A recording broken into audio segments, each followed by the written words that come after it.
Kazuki Takahashi, known also by his pen name of Kazuo, he was born on October 4th, 1961. Throughout his young life, Kazuki loved to draw and play games. Whilst playing games, Kazuki felt that no matter who the player was, through games, they could become the hero of a story. This idea would stick in Kazuki's mind for the remainder of his life, and would eventually serve as the foundation for his success. One day, whilst watching a paper theatre show, which would consist of an old man telling stories through illustrated paper cards, Kazuki would ponder if the old man hosting the show had drawn all the pictures by himself. Thinking about this would motivate Kazuki to take his own drawings more seriously. However, it would take one particular event to truly solidify the path that he wanted to take. Whilst in class, a teacher compared the underperforming Kazuki to nothing but a defecating machine, essentially saying he was someone who would most likely never amount to anything.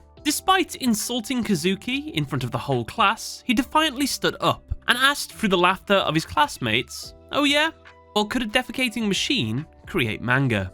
And so, at the age of 19, Takahashi made his manga debut by winning a Shonen Jump competition. However, despite hitting the ground running, over the next decade, Takahashi would struggle to create a good enough idea for a story that would get publishers backing. Eventually, in the year 1990, his first work would be published, known as Battle Ball. It was the tale of Ikiman, a superhuman alien that gets dumped by his girlfriend and then swears to become even more famous than her so they can get her back.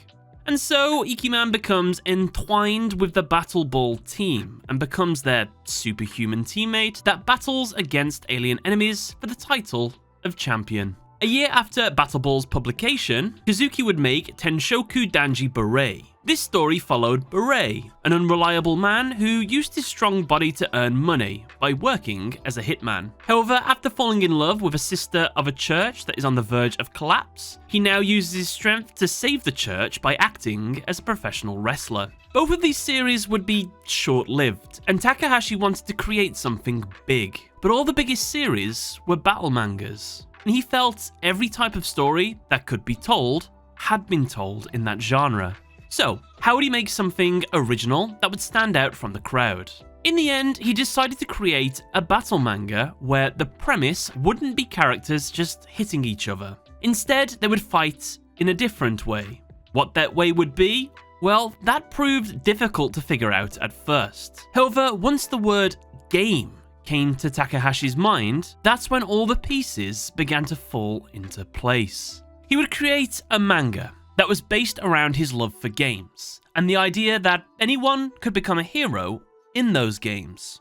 This inspiration led to the creation of his main character, a boy who was seemingly weak and childish. However, once he would engage in a game, he would transform and become someone different, someone who was confident and able to succeed at anything. Kazuki wanted friendship to be the core aspect of his series, and so he named the two main leads of the series after the word for friendship, Yugi and Janucci.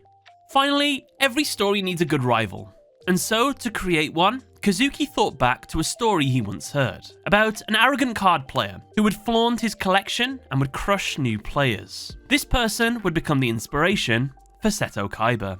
And so, by putting all of these elements together, the Yugioh manga was created. The story would focus on a new game each chapter, with unique rules and punishments. However, during one of these chapters, the characters played a made-up game inspired by the Magic the Gathering card game. They called it Magic and Wizards. It was only supposed to be one small story. However, this one-shot idea was about to change Kazuki Takahashi's life forever. After the Magic and Wizards chapter debuted, Shonen Jump received thousands of letters asking where they could get their hands on the Magic and Wizards card game. This enormous surge of interest gave Takahashi an idea. He would restart his series, this time focusing on a world that revolved all around the Magic and Wizards card game, which he now renamed Duel Monsters. And with this act, a global phenomenon was born. Bandai would create the first wave of physical cards for at-home play. However, it wasn't until Konami took over that we would see the Yu-Gi-Oh! Trading card game expand across the globe.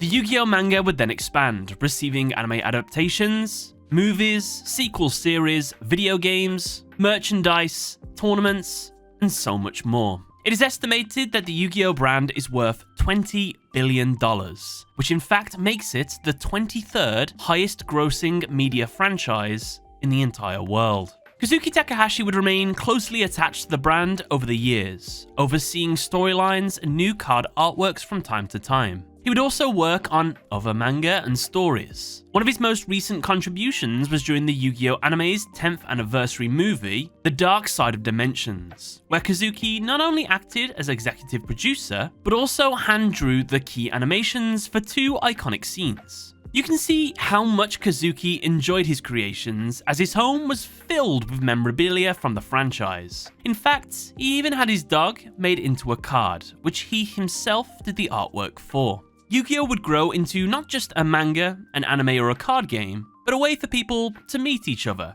to share hobbies, and to have fun. Sadly, on the 6th of July, 2022, Kazuki Takahashi passed away. While his story may seemingly end there, the legacy that he had built and the incredible amount of lives his work has helped will forever live on. I'd like to end this video with Kazuki Takahashi's final notes to his readers on the last page of the Yu-Gi-Oh manga. For 7 long years, I've travelled with Yu-Gi-Oh! I think I've been able to draw the themes I've wanted to express, but as I end the series, my main concern is whether I've transmitted my message to my readers. From the moment Yugi put together the Millennium Puzzle, the other self appeared in his heart. The time needed to explore the 2 main characters turned this into a long series. In our daily life, we never get to see ourselves except by standing in front of a mirror, but even a mirror won't reflect our hearts. The main characters of this work won the courage and strength of will to face each other's hearts. As we go about our lives, we touch people. We see people, interact with them, and in doing so, we feel and think many things. Sometimes we make others happy.